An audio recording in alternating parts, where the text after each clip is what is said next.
Hello, and welcome to the Two Gals and a Mic podcast. I'm your host, Sue Curver, and today we are talking about all things adventure, including flying, fly fishing, and following your dreams.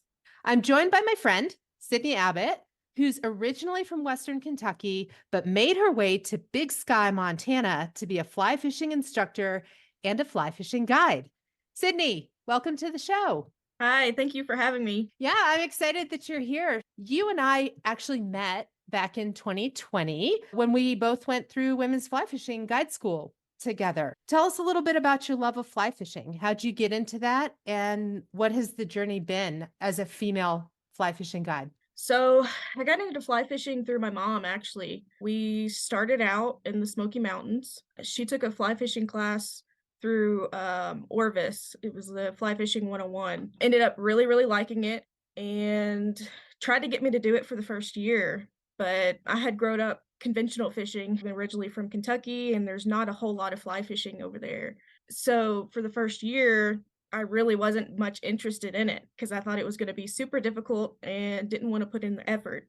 Finally, she convinced me though, and I was hooked, as they say. I've loved it ever since. It's really changed my whole life. It brought me into conservation. A lot of fly fishing and conservation go hand in hand, even influenced the degree that I got at Murray State. So, how long did it take for your mom to eventually convince you?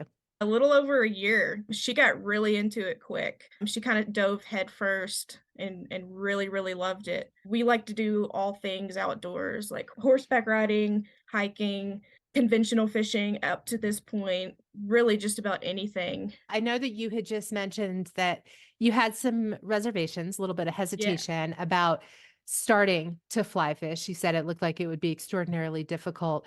What was it that changed your mind? We had cabins in the Smokies, and we would go there quite a lot. Eventually, mom convinced me to finally go out with her, and it was catching my first brook trout that was the big hook that finally got me. After that, just seeing the beauty of that and being able to stand in the water, look at the mountains, there was nothing else like it that made it all for me. Walk us through that experience of catching that first brookie. Stepping in the water, you have it rushing around your feet.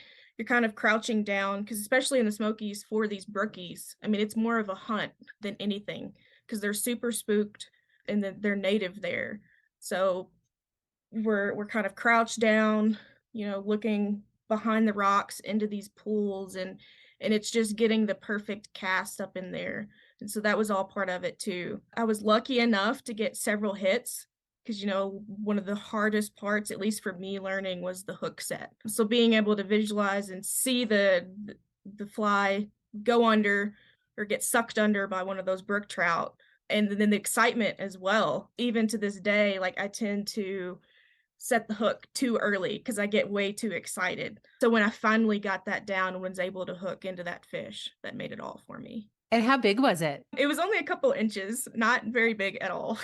But so exciting, right? Yes, very exciting. You mentioned that you were in school and that the conservation aspect helped drive the decision for the degree that you got at Murray State. What degree did you get? I ended up with an earth and environmental science degree. What was your intention behind that? Was there a specific job that you were going for or something that you wanted to do? The goal from there was to be a park ranger, and that still is the goal. I'm kind of working my way there at the moment, not quite there yet, but that's still very much the end goal is to be working in a national park. And I'd like to do more of the research side than anything. So when we first met in fly fishing guide school, you were still actually in school finishing your degree, right? I think it would have been the summer before I started, actually. And how long had you been fly fishing when you made the decision to go to guide school? At that point, that would have been about 9 years. Oh, wow. And why did you decide to go to guide school? And just for our listeners to set the stage a little bit. So this was a women's specific fly fishing guide school. So we had a group of maybe 10 women and everybody had their own story of why they chose to come to guide school. So what's yours? The main reason was I love Montana. I've always wanted to live out here, and I wanted to share my love for fly fishing, but I knew how to fly fish, but I didn't know how to teach fly fishing. Also, out here, a big part of it is rowing on the larger rivers. So I wanted to be able to be proficient enough at rowing a boat as well. And they provided that experience at the guide school for us. Did you have any fear coming into it? And I asked that question, if I'm going to be totally honest, because you mentioned rowing. That was a little disconcerting for me because some of these rivers here in Montana can be pretty bold, right? With lots of rocks and lots of different obstacles. So, did you Yeah. have any fear as you came to school? I think I was a little naive on that aspect. I'm always adventurous and up for trying anything. So, no, I didn't know what to expect coming from it. I think a big difference, though, because it was COVID year and we ended up having to change our location at the last minute. We were told that we were going to be on like a soft, slow moving river, and then we ended up being just dropped in head first. And so that was a great Yeah. experience, though. I mean, there's nothing better than doing that. But definitely, I had no fears coming in, but the first day I was definitely a little nervous. Like when you were Yeah, rowing? yeah, Yeah. Rowing on the Yellowstone when we were not quite expecting all of that. yeah, for sure. All right. So after guide school, obviously you went back to Kentucky. You finished your degree, but in between, you came to Montana for this summer and you got a job up here teaching, just temporary, like a summer job, right? I did. I'm not much for learning in a classroom, and I knew I still wanted to guide some. Really, really wanted to be out in Montana. Had decided that, or originally had thought that I would maybe transfer to a school out here, but scholarships and everything being back home, it was just easier just to finish at home. So instead, I decided to just take a semester off and come out and work down on a ranch as a fly fishing instructor for about 6 months. Loved the experience, got to meet a whole lot of new people, got to teach all kinds of different levels and skill levels. Kids, adults, people who had fly fished before, people who have never fished at all. So it was a really great experience overall. You took that, you finished your degree. What brought you back to Montana? I missed it a whole lot. In between, I went back home and was living in a larger city. Didn't really like it, knew it wasn't my vibe at all, was ready to be back in Montana, so I decided to come back to the same place, and that's where I'm currently working. Except now you're working full time, right? Instead of doing the summer thing. Yes, I'm currently full-time, started back in August and plan on staying through the year. What was the hardest thing that you found when you started to teach these fishing skills? Because here you have people who probably felt the same way that you did 9 years prior to you going to guide school when you were looking at your mom going, oh my gosh, there's no way I can do that. The hardest thing is being able to take what I know and explaining it in a way that makes it easier for others to understand for sure. You know, like I said, we had all kinds of different skill levels. So another difficulty was determining, okay, do I need to start from the very beginning in the basics of everything, or do I need to start at an upper level? Because I don't want them to be bored and I want them to get the best experience or the experience that they expected from this. So that was definitely difficult being able to read and understand people's levels and abilities to be able to further help them out and get them to the next level. Do you have any stories that you can share, either funny stories or stories that really like pull at your heart where you saw a success and you thought, oh my gosh, I helped make that happen? I have a good feeling one. It was one of my first lessons. I don't know if it was my second or third day, but I had a group come in. They had never fished before at all. Their main goal was just to catch a fish. They, of course, wanted to learn how to fly fish, but a lot of people that come in, they're almost expecting to just automatically catch one, or they want the excitement of it all.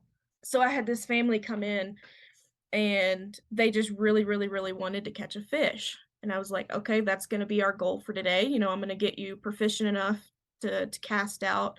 And keep in mind, like we're fishing in a stocked pond. That's what our ranch has for now. We don't have a full guide service to be able to go on the river. So we have plenty of fish, and some of the fish are pretty big. So I had this lady that got super excited, had been missing the hook sets almost all day, finally got one on the line. We got it in. She took a picture, and she ended up saying that that was the best experience that she's ever had. And that's really what got me excited for the whole thing, is being able to share my love of fly fishing with other people and for them to have a good experience with it.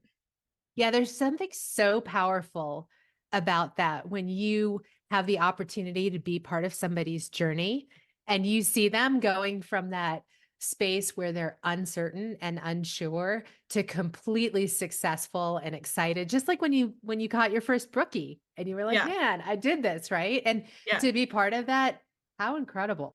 You went from being a teacher back to being a student. And this time you decided to go for your pilot's license. I did. I still have not gotten my license yet. That's one of the difficulties of flying actually, is going into it. I had the expectations. Like I said, I was a little naive with a lot of the things that I do. I just go in for the excitement and not realize how much work it's going to take to get where I really want to be. But what got you interested in flying? I took a unmanned aircraft class, so a drone class in high school. We're a huge agricultural college, and so they had a bunch of different electives that you could do, and one of them was to do a drone class. My senior year of college, I needed a couple more credits, and I was like, you know what, we'll just do it just to have fun. Why not fly a drone for some easy extra credits instead of choosing something else that would be a little more difficult and loading on my schedule. So ended up loving it. Technically, I guess I am a pilot because I did get my unmanned aircraft pilot's license, Nice. just Yep. not the actual aircraft. Anyway, ended up really loving the class, kind of got an introduction to the aviation community, and my professor was actually a flight instructor as well. So he would talk about all of his experiences and the different things that he was able to do with his license. And so I just got excited about it. I kind of got a taste for it with doing the drone things, and decided, I actually want to be in the air. I want to experience that and to be able to be in control of the plane and to say that I could do that, because that's a whole experience in itself. The funny thing is I'm terrified of heights, but actually being able to fly the plane like is a different experience in the whole thing. So it's almost like conquering my fears of actually taking off and being up in the air. How is it when you do commercial flight as a passenger? Do you have fear with flying in that way? Funny enough, I don't have any issues with actually flying just because I feel safe on commercial aircraft.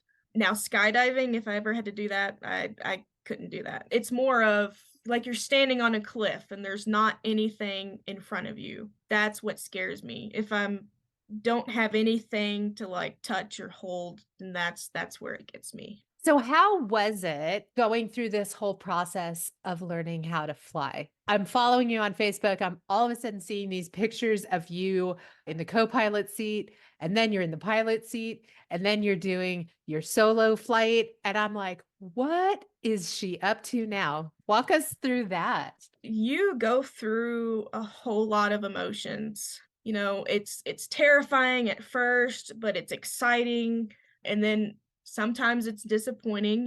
Like currently right now I did not pass my check ride, so I don't have my license. There's definitely aspects of it that are frustrating and upsetting, but just the thrill of being up there, and when you actually get to do it and you get a handle on it, that's when everything just clicks and you're like, "Oh my gosh, this is amazing." I want to know what was going through your head when it was time to do your first solo flight. So, solo flight wasn't as bad for me. So, the way that they do it, at least at the flight school that I went to, your instructor will go and they'll fly with you. We went to a smaller airport because we were at a more populated and very busy airport that we started out at. So, we flew over to a smaller airport and we did a couple of touch and goes, which means that you just fly down, land on the ground, and then immediately take off. So you don't taxi back around to start at the beginning of the runway again because you have enough speed. So we did a couple touch and goes. And then she was like, "Okay, I want you to stop and we're gonna do a full stop and I want you to pull over to the side over there." So she gets out and she's like, "All right, go do it."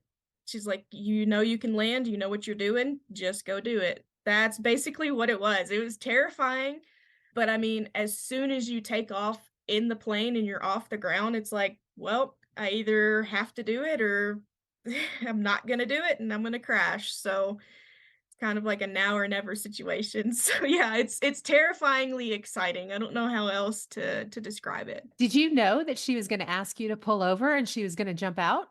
I had an idea because we had been talking about doing my solo and I knew how they did it, but yeah, I didn't know that it was gonna be specifically at that moment, no. I knew what I was doing, and I was confident enough to be able to land the plane, and so that's really all that it is. So how far did you have to go on that So we flight? just stay, like, in the airport environment, so we'll just stay in what's called the traffic pattern.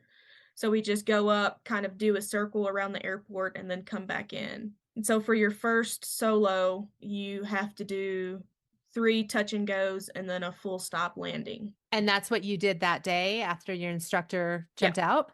Yep, so that consists of your first solo flight. And then what do you have to do after that to actually get all the way certified as a pilot? Yeah, so you have to do, a series of other flights. Some are what they called local. So you just go up, kind of fly around your area, and you're just kind of practicing navigating in the sky because it's completely different than driving. And then you can come back and practice landing as well. So it's just showing that you're proficient enough to go out, kind of fly around and be able to come back and land safely.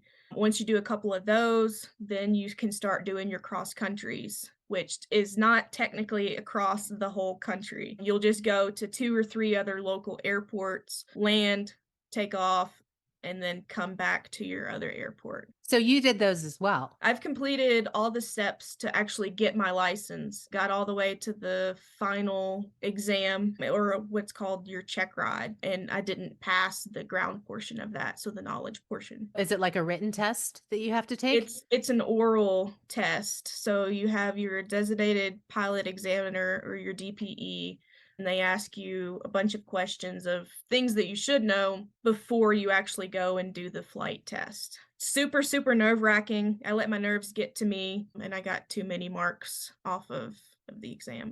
Do you plan on taking it again? I do. I wanna eventually go back and take the exam again and actually get my license. Like I said, it's kind of a roller coaster of emotions, that kind of kicked me in the butt a little bit to be able to fail that exam when I really thought I was ready for it. So I kinda wanted to take a break for a little bit, breathe, make sure that it was something that I really wanted, and then go back eventually, but I definitely do want to. Yeah, I mean, you've been super successful, especially at the young age that you are with following your dreams and putting all of these different pieces together, doing these big things like fly fishing guide school and becoming a certified guide and going through flight school and going on your cross country solo flights and all of these things.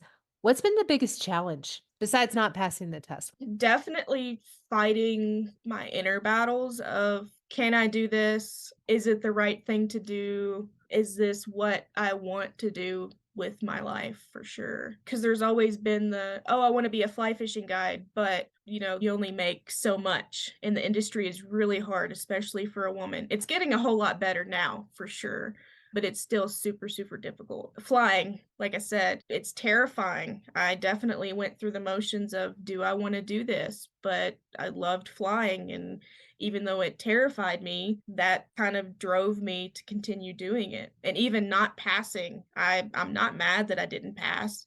It just shows that I wasn't ready for it. So how do you stay dialed in? Do you have any things that you do to help combat those inner narratives?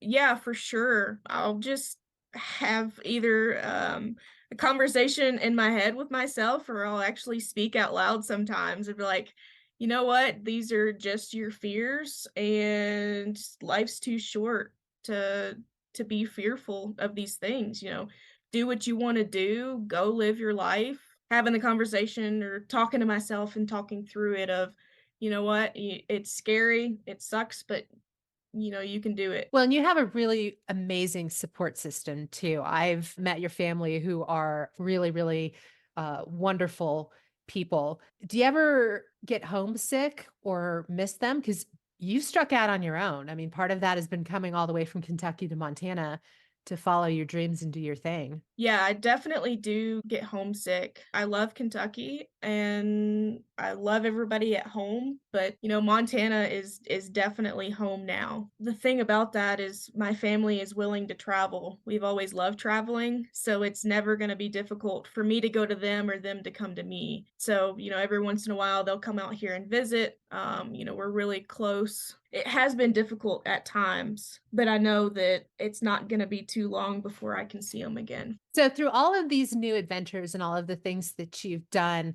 what's been the most impressive thing that you feel like you've discovered about yourself? Ooh, that one is a hard one, Sue. You said no hardball questions. But it's an important one, I It think. is, it's Yeah. very important. I think being able to branch out and leave home. Like I said, we're a close-knit family. I'm used to being around them. Like, we've always traveled together. I went to school close to home. Getting out and going out and doing my own thing has been difficult, and I'm proud of myself for doing because I'm able to make it out here without having that support system close. And I've been able to kind of create a new support system. And does that help feed into that positive narrative that you have in your head when you're challenging yourself to do new things?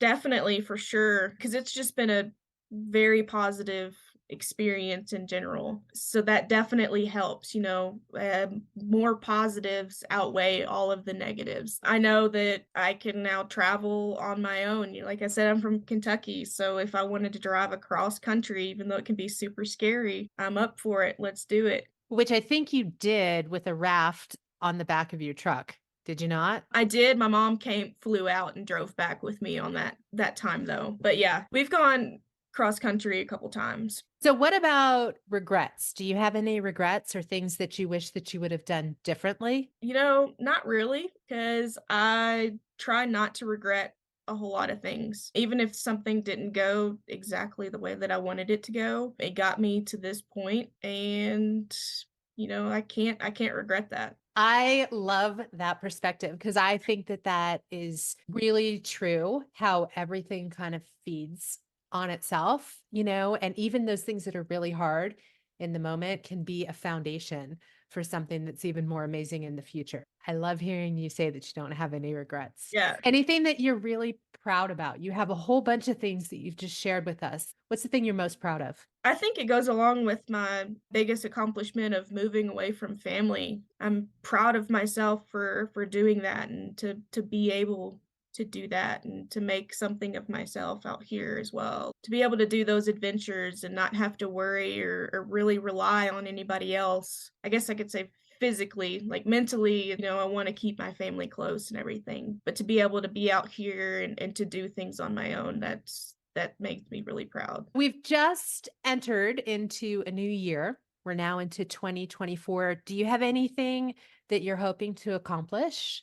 Biggest thing that I've said I've wanted to do for a while is I really want to travel a whole lot more. I love my job here right now, but I have a lot of adventures maybe lined up in the next year, and I'd really hope to be able to do those. I want to go and use my passport. I've had it for 10 years now and haven't been out of the country. That's probably step one, is to travel somewhere new. What's on your bucket list? Currently, one of my friends lives in England, so I'm definitely gonna be going to visit her. I'd love to get over to New Zealand to fly fish, or maybe in Patagonia. My mom did a trip a couple years ago, looked super, super fun. I wasn't able to go, so I'd really like to do that. We have talked so much about all of these amazing accomplishments that you have done up until this point.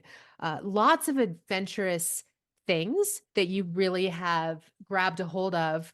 What is your best piece of advice to our listeners who really want to be brave, who maybe want to be trailblazers like yourself, or who just want to follow their crazy dreams? You just gotta do it. That's the biggest thing. Jump in head first and don't have any regrets. It's gonna be scary. It's gonna be new. That's all a part of the whole experience. So if it's something that you really want to do, like don't let anybody else hold you back. One last question. For your own dreams and those things that you have pursued, were those long-term dreams for you, things that you knew that you wanted to do, or was there some sense of spontaneity? Like, are you the type of person that really contemplates and thinks about things, or do you just get a feeling and jump on it?